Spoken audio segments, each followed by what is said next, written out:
Halloween is here once again, a time when ghosts and goblins and ghastly ghouls run amok.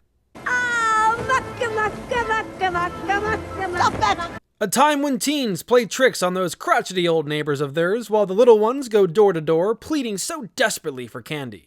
It's a magical night that spans countless generations, a time for traditional, almost ritualistic rites of passage, where every kid can live out their own spooky coming-of-age origin story as they enter society in disguise.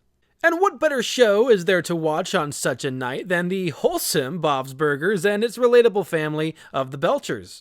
For over 10 years now, Bob's Burgers has been blessing us with Halloween hits such as The Wolf of Wharf Street, Nightmare on Ocean Avenue Street, and my personal favorite, The Haunting.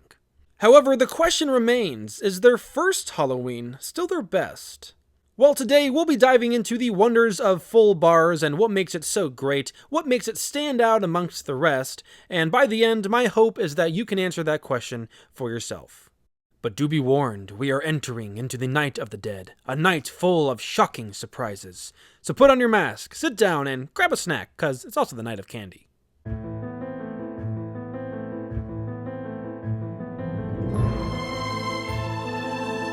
Full Bars starts off as every traditional Halloween episode should, with new costumes and talk of a Halloween party. So, Bobby, I can't wait to see you and Linda at my Halloween party tonight. I went all out this year. Ooh, Sid Wolverine, scary, and Sid. And Tina's a mummy, sexy. Last year I was a mummy. This year I'm a mommy. And right away, this first scene is doing a lot of heavy lifting with setting up this episode's storylines and themes. For one, Teddy is clearly excited right from the start for his chance to fit into the social norms of the holiday and impress his friends, or whoever is putting down maybe on all his Evites. Maybe means maybe, Bob. It doesn't mean I'm too scared to say no. I got 42 maybes, Bob. Who can plan for that? And two, the kids are eager for the chance to go out on their own this year for their very first time. Hi kids, help me close up shop and we can all go trick-or-treating. Dad, we've decided that this year we'd like to go trick-or-treating alone. This is our first instance of a ritualistic rite of passage. There comes a time in every kid's life where he or she wants to go out into the world as their own man or woman, either with a group of friends or with their siblings or heck, even a guard dog. This is one of the very few first times when kids can really experience the world on their own, even a fabricated version of reality such as Halloween night, and become acquainted with the ever-present social hierarchies. But as we'll learn, and as every kid must as well, there are dangers lurking around every corner. Tina, Jean, and Louise quickly set forth on their journey, coming up short right off the bat, learning that Ocean Avenue is evidently not the best place to bag some quality candy. Trick or treat. Is it Halloween? Here, take some deli numbers. You'll be the first in line tomorrow. Trick or treat. Some delicious seaweed candy from my solo vacation in Singapore. Wrap it up, Charles Dickens. You're not being paid by the word. So, considering that their town sucks, they set their sights on King's Head Island, where the rich people frolic and the candy overfloweth. That's why we're going to King's Head Island. I don't want to die. I'm not wearing my good underpants and I'd be so embarrassed. Did it just get 10 degrees warmer? I think that seagull just winked at me. And once inside, they quickly make friends with two locals, Milo and Ned, who take them to Spencer Street, where the titular full bars roam free. And needless to say, they experience a full range of emotions here. Hey, is Bill puking in my bidet again? Full bars? Full bars? Full bars! She just gave us full-size chocolate bars! Did she know? Oh my god, was it an accident? What just happened? How does this not topple your economy? And honestly, this is where the episode shines for me, seeing our beloved, infamous trio trick-or-treating, making new friends, and just having a blast on their candy hunt. It's a lot of fun, and we get some great gags here. What happens when you take two? Oh, help! Oh, wait a minute. Nothing happens. I'll take 3. Thanks, Wagner family. Have fun at church or whatever St. Bart's is. Oh, it got my hand. Just kidding. It is funnier when Louise did it. But of course, with every rise, there must come a fall, and after this incredible high of full bar after full bar, Milo and Ned inform them of some impending doom. Hell Hunt. There's a whole other street here full of sugar just waiting to course through our veins. Hell Hunt. Our trio now must come face to face with yet another rite of passage, the learning of the risk-reward trade-off. There are many rewards to be had, much treasure to be found, as our little pirates have quickly learned, for going off on their own. No mom or dad tax, no one to slow them down, no parent or parental guardian reining them in for the night too early. But the risk runs high as well, and the kids will soon learn of and join the Halloween social hierarchy that awaits them. Straight to the bottom, that is. Come out and play. That's Helen Hunt!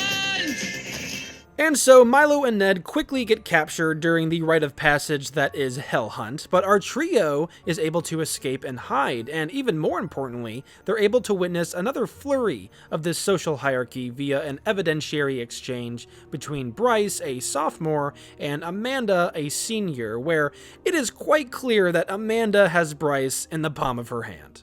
So you guys are keeping up the tradition, though. Oh, totally. Yeah, Hell Hunt's the best. So are you. This guy's dying out there. And so Milo and Ned are whisked off to their holding cell with the other kids that Bryce and co were able to wrangle up, a tennis court to be more specific. And Louise is quick to come to the rescue. For herself anyways. Milo, I'm so glad you guys are here. They're gonna pee balloon us any minute now. Oh, yeah, we're glad we're here, too. So, yeah, you know what? Oh, this just came to mind. How do you get to the ferry? But Tina isn't having it. She rouses their spirits and morale, encouraging them to go back and save their new friends, which leads to Louise's brilliant and impromptu plan. I'll be right there. I'm just stopping to get gum and some teapans. Distraction located. You see, after observing the social hierarchy in action and quickly learning the patterns, Louise devises a plan to exploit this system for her own benefit and her new friends. And send. Hell yeah! I just got a text from Amanda. Pool party at the Wagner house with me and the girls. This thing is like a remote control. The Belcher kids save the day and, more importantly, leave us viewers with a valuable lesson. Those who take the time to notice patterns, whether they be unjust or rightly fair, and can find a way to capitalize on them or just straight up manipulate them, will reap the rewards. And bonus points if it's at the expense of some rowdy teenagers. These teens messed with the wrong kids. Us. Hot sauce. Yes, that's it. Let's put hot sauce in their underwear. But of course, Louise pushes her limits a bit too far once again and runs into some trouble when trying to exact her revenge. They are quickly caught in the act of hot saucing some teenage undies and make a run for it, though they are able to take one down with them before their inevitable capture. Louise, how many pairs of underwear did you hot sauce? Only one of them wore underwear. But this is where this storyline leaves us with another nicer and more proper lesson, which is help will oftentimes find the helpful. But I would in this case amend my original statement to this. Help will always be given at Hogwarts to those who deserve it. Karma is a real son of a witch, but it works both ways. The things we put out into the world come back to us. Whether they bite us in the rear or give us a consolatory pat on the back, they will come back, just like your trusty boomerang. So this Halloween, be mindful of what you're putting out into the world, or else you might find a trick in your near future, because the Hell Hunters oftentimes become the Hell Hunted. Come here! More pee! And so, the Hell Hunters become the ones who are being Hell Huntered. Well put.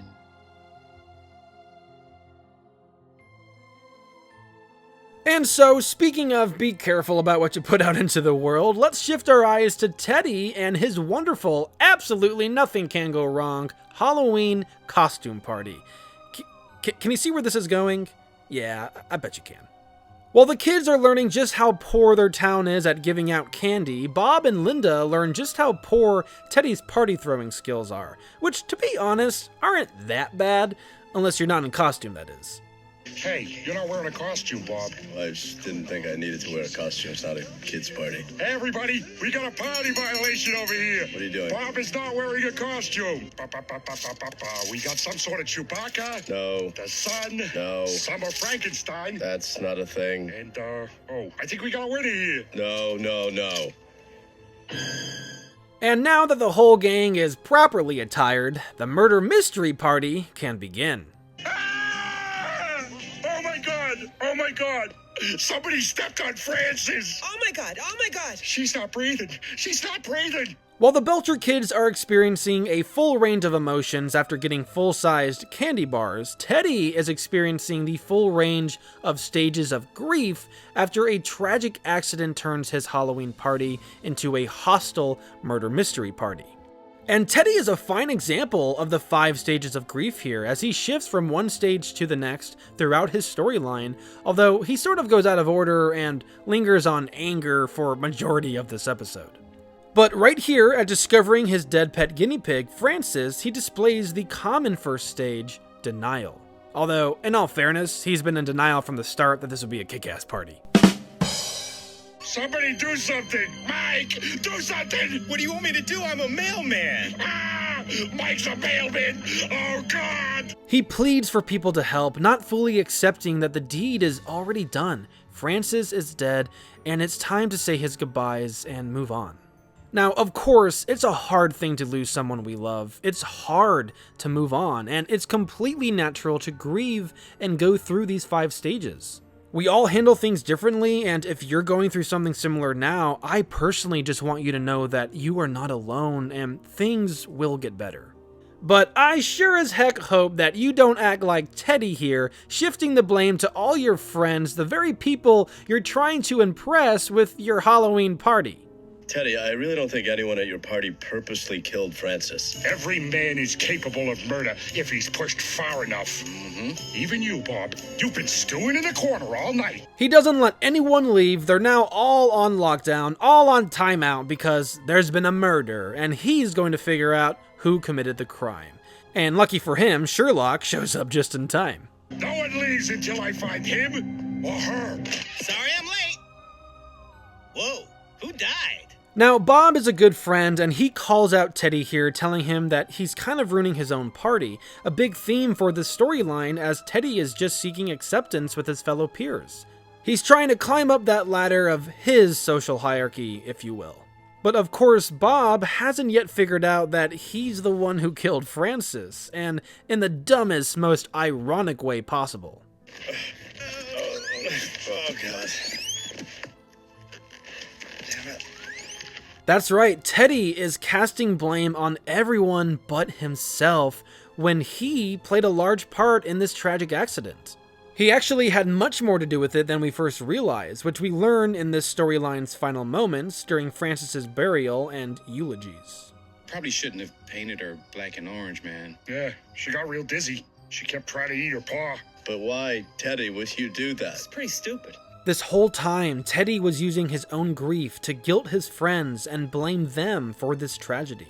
He peer pressures them into staying longer at his boring-turned-hostile party, essentially enslaving them in his grieving process. And this is another great lesson that the episode hints at. Don't blame your friends and family during the grieving process, especially if they aren't 100% guilty. Don't take out your harsh emotions of grief on your loved ones who remain. Even if you can't accept the death, you should still accept your friends. Do what Teddy didn't. Because eventually you will come to accept it all, and you won't want to be left with harsh feelings coming right back at you, just like a boomerang. He got caught up in the party. Okay, Bob. We both killed her. Fair enough. Well, now I can get a ferret. Anyway, thanks for coming, everybody. Sorry I called you all murderers. If anyone wants me to burn them a copy of that spooky sound CD, just let me know. Karma is real. Our actions and reactions all have repercussions, so we should be careful about what we say, what we do, and especially how we treat people. Because even if you're at the top of the social totem pole today, there's always going to be someone higher than you, and there's only more room for you to fall tomorrow. Full bars is a great depiction of this social phenomenon. The kid trick-or-treaters must fall in line with the teenage hell hunters, and these teenage boys are putty in the palms of a teenage girl's hands. But at the top of them all are the elders, the parents, the cops, the school principals, which is all one other social circle, one totem pole to climb. Every facet of society, every aspect of our social lives is plagued by these hierarchies, these inner circles, and naturally occurring patterns. But lucky for us, the faster that you can accept that, and the faster that you can perceive them, well, then the faster that you can climb to the tippy top and reap the social rewards. But do be warned, you must be careful how you act, and be mindful of how others perceive you, if you want to be accepted by them.